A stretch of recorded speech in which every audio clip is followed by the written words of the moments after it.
We are definitely going to get a handle on it today. Today I'm going to tackle handles. We're going to do 3 different types of handle, going from most difficult to least difficult. I'm going to be doing a pulled handle. This is the most challenging version of the handle. I'm starting by just squeezing my clay out, and I'm just squeezing it out into sort of a carrot shape. I'm going to start out by rolling it in my hands and sort of squeezing. I'm placing more pressure on the right side of my hand and less pressure on the left side of my hand to create this carrot. I want to get this pretty close to the final handle. I really like to cut using the smooth rib. It gives me a really clean cut. So I'm going to start by cutting a thicker part up here. You know, I like to use the width of my fingers a lot of times to give me an idea, and I'm going just a little bit larger. Now I am going to be taking this and joining it to my cup. I'm just going to pick the place that I'm going to join this to my cup. I kind of go maybe 1/3 of the way down the cup, and I create a nice deep scored area. I'm scoring in a bunch of different directions and really creating this cross hatch. Now I'm going to take the larger side of my handle and I'm going to be attaching it to this top portion. So I'm going to score this really well. I'm using some water here and I'm just scoring that really, really well. Now I'm going to take this and I'm joining it. I'm supporting on the inside and I'm joining it and I'm giving a little bit of pressure with my thumb and my finger. My finger's underneath and my thumb's on the top. And I'm just gently coaxing this on and making it a little bit wider. All right, so we're going to take a look at that, make sure that that looks okay. It looks pretty good. And then I'm going to score the bottom of the cup. Admittedly, I probably should have done this before, but I'm scoring right at the bottom, straight underneath. We're going to let this set up for just a minute so that it grabs the cup, and then we're going to start the pulling process. We're back. I'm just checking to make sure that this is attached reasonably well. I want to make sure that as I start pulling this, it doesn't immediately come off of the cup. And I'm going to start by pulling my handle. So I'm getting my hand really wet, and then I'm actually dipping my handle in the water, and I'm kind of making a die with my hand, kind of a D shape, because that's what I want my handle to look like in the end. Applying very little pressure here, and I'm just pulling down, and it is about the exaggeration. So I'm going past the bottom of my handle. I will reverse this because if you don't, your handle will start to curve in one direction. So I'm just going to go back and forth, start to see this getting longer and longer. And this is definitely an acquired skill, so take your time. And the thickness of this is based roughly on my rim's thickness. I'm going to start by taking my thumb and running it down to create a little bit of an indent here that will create a natural landing space for your hand. Thinning my handle while doing this. Then I'm going to grab my handle and I'm just going to take it and I'm going to coax. And I don't have to score my handle because it's so wet. I'm going to bring it into the bottom, push in with my thumb, and just simply tear off the bottom. This is the most complicated one and definitely takes the most amount of practice. We're moving on to the next handle, which is slab built. This is a really consistent way to make handles. I've compressed this slab on both sides. And then I have a couple templates here. This material is waterproof. It's available at any major hardware store. I'm gonna lay this on my slab, pin tool, and I'm gonna cut this out. I wanna make sure that I cut pretty precisely. Try to make sure that you're holding your template in place and that you're holding your tool up and down, parallel to the template.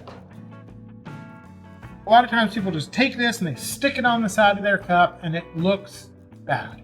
So we're going to do a couple things to this slab before we attach it. The first is I'm dipping my pointer finger and thumb in some water to leave that water on these top edges. And I'm just going to compress down. And that just takes those hard edges off of this slab. And I'm going to do the same thing to the other side. Lay the water on the top edge and then compress down the slab. Last thing that I'm going to do is I'm going to lay a little bit of water down the center of the handle, and I'm just going to pull my thumb down the middle of the handle. All of what I'm doing is not a ton of pressure, so I'm just being very gentle as I do this. I can take my template, and I only want to cut the top or the bottom, which I didn't smooth because those are going to get attached. The indented side of my handle is going to be the exterior of the handle of my cup. I'm going to score the front face and the back face of the handle. So I'm just got my rib wet and I'm scoring, flipping, and gently scoring the bottom, the more narrow part of the handle. I now have my handle scored on both sides. I'm going to pick up my cup and I'm going to decide where I want my handle to go. This is a short handle, so I'm going a little bit above the halfway mark on the cup, and then I'm going to score directly below that at the bottom. If you score the bottom one to the right or to the left, we're going to put our handle on crooked. So we want to make sure that those are directly above and below each other. And I'm putting this handle straight up in the air, and I'm bringing it into the cup and just gently supporting the inside as I apply pressure to the outside.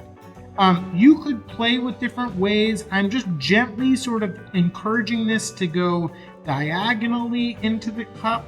I have a hard line where this joins. I'm letting my handle more or less fall naturally to the bottom connection point. I'm supporting the inside, and I'm just going to gently push that connection point. So what I tend to do is adjust the negative space. I'm taking my fingers, much like we would make scissors and rock, paper, scissors, and I'm sort of putting my finger through the bottom and pushing my pointer finger to bring my handle out. I'll go to the opposite side and do the same thing. If we have some things that we want to clean up, we want to be very gentle. We want to try not to touch this handle too much. So just sort of leave it alone. And as this gets a little bit firmer, then we could come back and clean up any markings or any things that we left. All right, we're back for our third handle in our series. This is the most straightforward handle, and I often start my students with making this style handle. I have a small amount of clay, I don't know, maybe 1/4 pound, and I'm gonna start by rolling a coil. I'm gonna give you a couple like tips and tricks for coils. Squeezing this out in my hand, rotating it as I'm squeezing it. I want this log to be roughly double the thickness that I want my end result to be. I'm gonna use my hand to roll this coil out. Two things that are really important with making coils. One, we're using our whole hand, the base of our palm, all the way to our fingertips. And two, we have a big runway. Often see, students have they're working in this like little tiny area. Make sure that you clear your workspace off and roll out your coil. I'm applying very little pressure straight down. I'm really letting this coil be free, and I'm just moving my hand back and forth on the coil. And if anything, my pressure is right to left, not down. When you're rolling a coil and it starts to thump, it means that you've got a flat spot in it. And I would encourage you to pick that up and squeeze it into round again, because if you keep rolling, it'll just get worse and worse.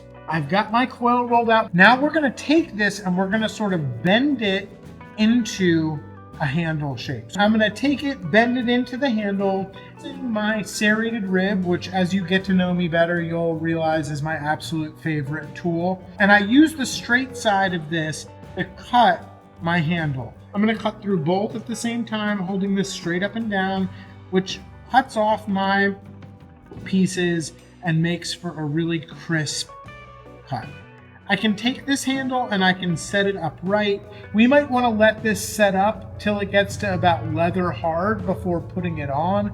I want to sort of give a little bit of pressure to my handle to make the attachment points a little bit wider than the handle itself. Gently applying a little bit of pressure down. So now I'm ready to attach my handle. I'm gonna take my handle and I'm gonna get my rib wet. I'm scoring these extremely well with my wet rib. I'm basically creating slip when I'm doing this thoroughly in multiple directions. I'm gonna touch this to the cup. I'm gonna try to be really precise and be straight up and down.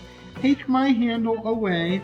I'm not sure if the camera's gonna pick this up or not, but there is some schmutz on the surface of my cup, and that will give me an indication of where I need to score. I'm gonna score really well within those, and then I'm gonna go back to my handle, and I'm gonna score my handle wet one more time. I'm gonna take my handle, and I tend to attach the bottom one first. I think it's just a little bit easier. And I'm just gently pushing it in place. I want to really avoid smoothing my handle into the pot. So what I would encourage you to do is take a small piece of clay and roll out a little tiny thin coil. And I'm gonna take this rib to cut it in half. This will be enough for the top and bottom connection. Put this around here and merge some of it into my handle and merge some of it into the cup. Half of it into the handle, half of it into the cup. And this will give me a really beautiful transition without thinning the connection point of my handle. This is the most straightforward, easiest way to make kind of your first handle that looks nice. And then you can sort of move on and try slab building your handle and then end with pulling your handle. I have shorts and long form videos for all of these things, so if you're interested, make sure you click the subscribe button. If you have any other questions or want other types of handle, I'm happy to help. Just let me know.